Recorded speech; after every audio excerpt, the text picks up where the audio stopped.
দুর্দান্ত ব্যাটিং করে দলকে জেতালেন মাহমুদুল্লাহ রিয়াদ ও তাওহিদ হৃদয়। ম্যাচ জয়ের পরে মাহমুদুল্লাহ রিয়াদকে এসে জড়িয়ে ধরেন সিকান্দার রাজা। ম্যাচ শেষে তখন মাহমুদুল্লাহ রিয়াদকে কি বলেছিলেন সিকান্দার রাজা, ম্যাচ শেষে সংবাদ সম্মেলনে এসে মাহমুদুল্লাহ রিয়াদ কি বলল।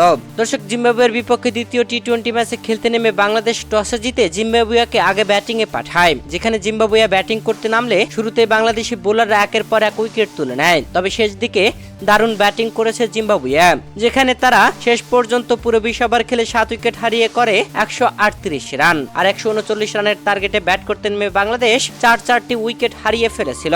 তবে দুর্দান্ত খেলেছে মাহমুদুল্লাহ রিয়াদ ও তাওহিদ হৃদয়, যেখানে এদিন বাংলাদেশের প্রত্যেক ব্যাটারই মোটামুটি ভালোই খেলেছে, কেউ 10-এর নিচে রান করেনি।